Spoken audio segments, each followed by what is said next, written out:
นะโมตัสสะภะคะวะโตอะระหะโตสัมมาสัมพุทธัสสะ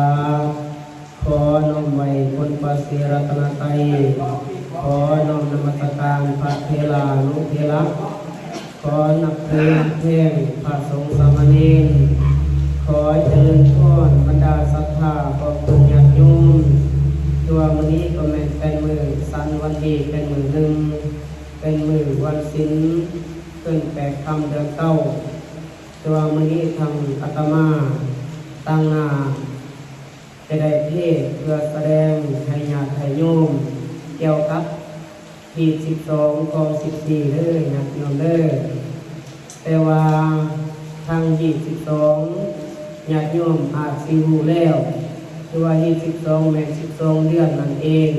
คือว่าปางบนแต่ละเดือนปีหนึ่งมี12เดือนแต่ละเดือนก็มีปางบน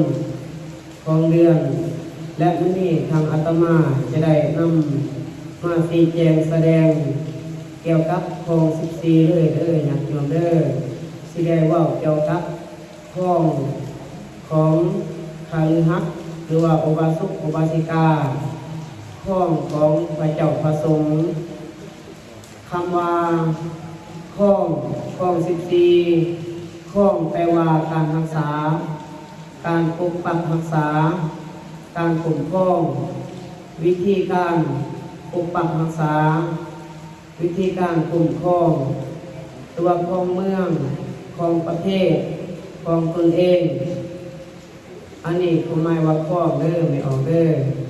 และ14หมายถึงว่ามีทั้งหมดแม่น14ข้อสิได้นำแสดงให้ญาติโยมได้สดับรับฟังในมื้อนี้ถือว่าข้อ14ในข้อที่1ก็แม่นเมื่อพืชโพด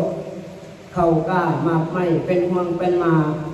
เจ้าของหรือว่าตนเองอย่าเผากินก่อนให้นำไปถวายเฮ็ดบุญให้แก่พระเจ้าพระสงฆ์ผู้มีศีลและให้ผู้เฒ่าผู้แก่ผู้เกิดก่อนให้กินก่อนเฮาจึงได้พระอานิสงส์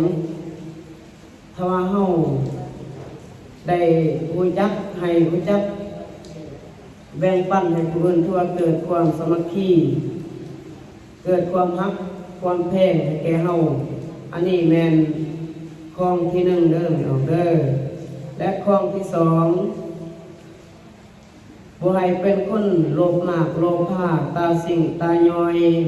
บ่ให้จ่ายเงินแดงแปลงเงินข่วงบ่ให้เว้าคำหยาบซ่ากาแข็งต่อกันหรือว่าครอบครัวผัวเมียนำกันบ่ให้เว้าคำหยาบซ่ากาแข็งต่อกันถือว่าครอบครัวใดเว้าคำหยาบซ่ากาแข็งต่อกันถือว่าครอบครัวนั้นบ่มีความสงบสุขอันนี้แม่นข้อที่2ต่อไปสิได้เข้าข้อที่3ให้พร้อมพากันญาติโยมคฤหัสถ์หรือว่าพระเจ้าพระสงฆ์ให้พร้อมพากันเฮ็ดกำแพงอ้อมวัดใต้วัดหรือว่าเฮ็ดหัวเฮ็ดสวนหรือว่าเฮ็ดหัวเฮ็ดสวนอยู่เขตแดนดินของบ้านของเมืองของเฮาเองเพื่อให้ฮู้ขอบเขตดินของเฮาหรือว่าขอบเขตวัดเพื่อบ่ให้มีการขัดแย้งระหว่างวัดกับบ้านหรือว่าคนฮักแพงอยู่ในบ้านหรือว่าคนฮักคนแพงที่ใกล้ชิดมิตรใกล้เคียงนำกันฉะนั้นแล้วถ้าว่าเฮามีกำแพงแล้วถ้าว่ามีความสงบสุขพวกโจรก็บ่สามารถมาลักมาปล้นสิ่งของเฮาได้และสัตว์สาวสิ่งก็บ่สามารถไปกินข้าวโพดหรือว่าอาหารการกินของเฮาได้อันนี้แม่นสำคัญคือผู้ห้านเพิ่นให้เฮานี่ให้เฮ็ดกำแพงหรือว่าหัวเรือนของเฮาและนอกนั้นเพิ่นยังได้ให้เฮาในปลูกหอสีด้านเพื่อบูชาเทวดาให้ญาติโยมเฮาอันนี้แม่นข้อที่3ข้อที่4เมื่อเฮาจะขึ้นเฮือนผู้อื่น หรือว่าขึ้นเฮือนของเขาเองบ่ว่ากลางเว้นบ่ว่ากลางคืนบ่ว่ายามแล้งบ่ว่ายามฝนให้เอาน้ำล้างตีนก่อนจึงขึ้นเฮือนเพื่อบ่ให้เฮือนเปื้อนเพื่อบ่ให้เฮือนกินเหม็นอันนี้แม่นข้องข้อที่สี่ข้องข้อที่ห้าเมื่อวันศีล7ศีล8ศีล14 15ให้พร้อมพากันสมาก่อนเสาแม่คันไดแม่ที่ไฟประตูเรือนของเฮาที่อยู่อาศัยและเฮาเฮ็ดอยู่เฮ็ดกินอยู่ในเรือนถ้าต้องสมาก่อนเสาและบูชาทุกวันศีลเพื่อให้เฮานี่เฮ็ดอาหารการกินเพื่อบ่ให้เฮาทุกข์ยากลำบากไปคือบ่ให้เฮาครอบครัวทั้งสร้างของเฮาบ่ให้ร้อนคือไฟถ้าว่าเฮาได้สมาก่อนเสาบ่ว่าแม่คันไดว่าแม่ขี้ไฟของเฮาอันนี้แม่นสำคัญข้อที่6หรือว่าข้อที่6เมื่อฮอดวันศีลแม่นให้สมาคารวะผัวของตนสมาคารวะผัวของตนแต่ว่าถึงวันศีลแม่นให้เอาน้ำล้างตีนผัวเด้อญาติโยมเด้อแม่นให้เอาน้ำล้างตีนผัวถือว่าวันศีลข้อที่6ถือว่าสำคัญให้สมาคารวะผัวของตนและก่อนเฮาจะเข้านอนแม่นให้เอาน้ำล้างตีนก่อนเฮาจึงนอนเพราะว่าเทวดาที่รักษาเฮา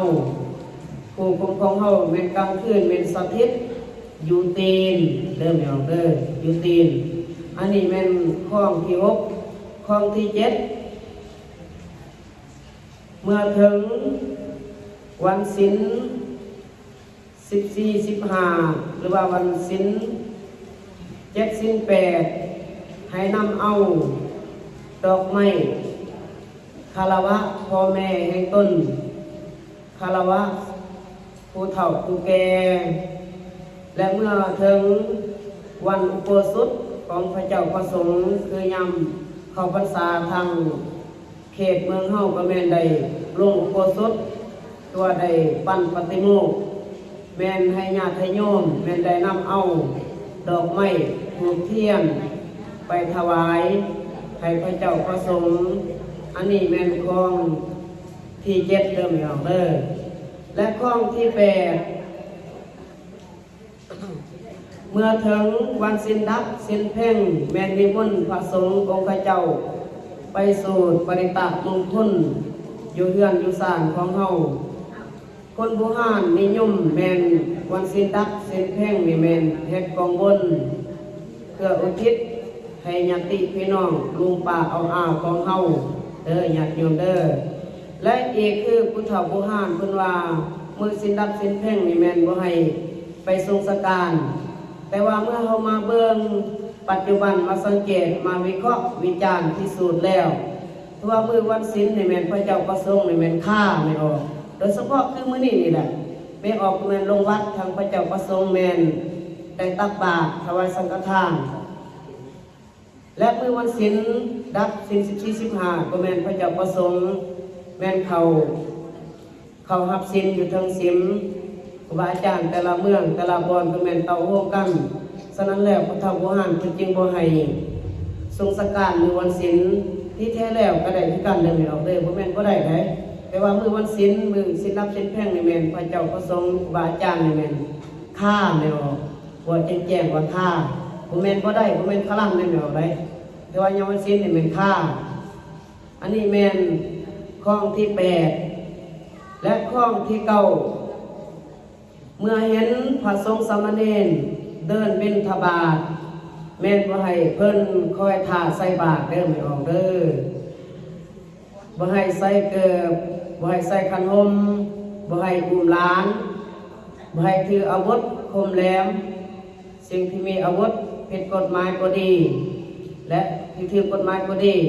คันว่าญาติโยมได้ถือมีดไปนำอาตมาก็ย่างไว้แล้วไม่ออกย่านไม่ออกเด้ ว่าไม่ออกถือมีดไปนำใส่บาตรไปนำอาตมาก็ย่านคือกันแหละฉะนั้นแล้วบ่ให้เด้อไม่ออกแม่นบ่ให้ใส่เกิบแม่นบ่ให้กังขนมแต่ว่าตามเบิ่งตามสภาพตัวจริงคันว่าฝนตกมันจำเป็นคือกันได้ไม่ออกได้มันจะเป็นก็ต้องใส่ตัวยามเปียกแต่ว่ายามฝนบ่ตกนี่แม่นบ่ให้ใส่แล้วไม่ออกเป็นหยังคนจริงว่าบ่ให้ใส่ไม่ออกอันที่หนึ่งก็แม่นยันคือพระเจ้าประสงค์เวลาใส่บาตรยันคือเพิ่นยันศูนย์เพิ่นและเวลาใส่บาตรแม่นบ่ให้ศูนย์ภิกขุบ่ให้ศูนย์บาตรเพิ่นเด้อไม่ออกเด้อแม่นบ่ให้ศูนย์พระเจ้าประสงค์สามเณรอันนี้แม่นข้อที่เก้าและข้อที่10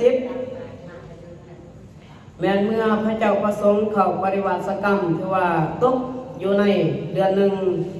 ที่ว่าตั้งพระเจ้าประสงค์อยู่เมืองเฮาก็แม่นได้เข้าปฏิวัติกรรมอยู่วัดไร่ยาวเด้ออยู่วัดกุสะพองก็แม่นเดือนหนึ่งแม่นเจริญพรทางญาติทางโยมแม่นได้นำเอาอาหารหรือว่าน้ำดื่มดอกไม้ทูบเทียนไปนำถวายเพื่อให้เพิ่นได้สันเพื่อให้ญาติโยมมีพละอานิสงส์เกิดเป็นกุศลให้ญาติให้โยมอันนี้แม่นข้อที่10เด้อไม่ออกเด้อข้อที่11เมื่อเห็นพระเจ้าประสงค์เดินตามทางอยู่ในวัดก็ดีอยู่ในหรือว่าไปกิจวัตรก็ดีให้ญาติโยมเฮาแม่นนั่งลงคนโบราณตะกี้นี่แม่นได้เห็นพระเจ้าประสงค์แม่นนั่งลงก่อนไหนแล้วจากนั้นยิ่งทักทายสบายดีตอบถามพ่อแม่ครูบาอาจารย์แต่ว่ามาฮอดปัจจุบันได้มีการเปลี่ยนแปลงใหม่เพราะว่าเทคโนโลยีและสภาพบ้านเมืองมีการเปลี่ยนแปลงหลายคนเฮาก็ไปตามสภาพตามหรือว่าตามความเจริญของบ้านเมืองบ่แม่นบ่ได้นิยมเมื่อเห็นพระเจ้าประสงค์ได้เห็นตามทางแม่นยืนเว้าก็ได้นั่งเว้าก็ได้บ่เป็นหยังและเป็นหยังทางพุทธวจนะเพิ่นจึงว่าเวลาเว้าให้พระเจ้าประสงค์เพิ่นจึงให้นั่งลงก่อนเพราะว่าให้ทำความเคารพเพิ่นเพราะว่าเพิ่นมีศีลหลายกว่าเฮาไม่ออกอันนี้ถือว่าสำคัญและข้อที่12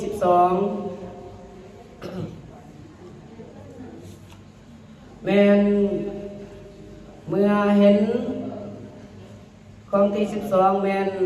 บ่ให้เอาอาหารที่เป็นเงินของตนจงไว้ให้พวกกินหรือว่าให้ผู้อื่นกินหรือนำมาถวายเหตุผลถวายให้พระเจ้าประสงค์สันหรือว่ากินอยู่วัดคือว่าของเงินก็แม่นเฮาก็บ่อยากสันมันก็ไม่ออกของเงินแม่นผู้อื่นกินแล้วบ่ให้จงให้พวกกินคือว่าทะลัมทางผู้เฒ่าผู้แก่เพิ่นว่าแล้วนั้นและอันที่13แม่นบ่ให้เหยียบย่ำเงาพระเจ้าประสงค์ผู้มีศีลย้อนหยังผู้เฒ่าผู้ห่านเพิ่นจึงว่าบ่ให้เหยียบย่ำเงาเจ้าภิกขุเพราะว่าคันเฮาอยู่ใกล้พระเจ้าประสงค์แม่นแน่นอนเฮานี่แม่นได้สัมผัสกับพระเจ้าประสงค์คันว่าเฮาได้ย่างเรียนกันไม่ออกฉะนั้นแล้วถ้าว่าเฮาบ่ได้เหยียบเงาเจ้าภิกขุพระสงฆ์สามเณรคือว่าแน่นอนประมาณ1 เมตร 2 เมตรห่างกันถ้าว่าญาติโยมได้เหยียบเงาเจ้าภิกขุแม่นตามความเชื่อของโบราณแม่นมีบาปมีกรรมไม่ออกและเป็นหยังเพิ่นจึงว่าบ่ให้เหยียบย่ำเงาเจ้าภิกขุเพราะว่าให้ญาติโยมของเฮาให้นั่งลงไม่ออกบ่ให้อยู่ใกล้หลายคันว่าตามศีลของครูบาอาจารย์นี่แม้แต่เฮานั่งแปลนเดียวกันถือว่าอาบัติได้ไม่ออกไปอาบัติคันว่าเว้าเรื่องวินัยของพระสงฆ์เฮาสิย่างศาสตร์คืนเดียวถือว่าอาบัติคือกันอันนี้แม่นคลัมแท้ๆไม่ออกและอันสุดท้ายข ข้องที่14ตัวสำคัญบ่ให้เสพกามคุณยามวันศีลวันพรวันออกพรรษาเข้าพรรษาวันเกิดของเฮาเป็นหยังเพิ่นจึงว่าบ่ให้เสพกามคุณเพราะว่ายามวันศีลรับศีลแพ่งแม่นตามผู้เฒ่าผู้ห้ามสมัยตะกี้นี่แม่นลงวัดลงว่าพาลูกพาเต่าพาลูกพาหลานเข้าวัดฟังธรรมฟังธรรมเทศนาของพ่อแม่ครูบาอาจารย์ญาติโยมเฮาฉะนั้นแล้วเพิ่นจึงว่าบ่ให้เสพกามคุณยามวันศีลวันพรไม่ออกเลยแต่ว่าทั้งหมดทั้งมวลที่อาตมาได้ชี้แจงแสดงเกี่ยวกับข้อ14นี่มีอยู่14ข้อฉะนั้นแล้วญาติโยมเฮาถ้าตัวใดข้อใดที่เฮายังบ่ทันปฏิบัติได้ก็เมื่อจากวัดก็สามารถปรับปรุงใหม่เมื่อนำใส่ได้ถ้าว่าเฮาได้ฟังธรรมแล้วถ้าเฮาบ่ได้ปฏิบัติก็บ่ต่างหยังคือเฮามีข้าวเฮาบ่กินนั่นเอาได้บ่มีประโยชน์อิหยังถ้าว่าเฮาได้นำคำสอนของครูบาอาจารย์ไปนำปฏิบัติอยู่เรือนอยู่ซ่านคือว่าเกิดผลเกิดเป็นประโยชน์ให้แก่ญาติแก่โยมของเฮาฉะนั้นแล้วที่อาตมาได้เว้าได้แสดงในเทศนามื้อนี้ถ้าตัวใดเป็นบทเรียนเป็นความรู้เป็นคติเตือนใจเจริญพรทำให้ออกเฮาไปเก็บไปปฏิบัติเด้อเก็บเหมือนไม่ออกเก็บมักไม่ถ้ามักไม่มากตัวใดมันดีมันกินได้มันบ่เน่ามันบ่เหม็นก็กินได้ถ้าเก็บเมี่ยงถ้าตัวใดมักไม่ที่มันเน่ามันมีนอนเจาะคือว่าเฮาทิ่มการฟังธรรมก็เช่นกันเด้อถ้าตัวใดบ่เป็นประโยชน์ถ้าตัวใดบ่เป็นประโยชน์เฮาก็ปะอยู่นี่ได้ออกได้เด้อฉะนั้นแล้วท้ายสุดนี้ทางอาตมาขอไว้ใส่ให้พรให้ญาติให้โยม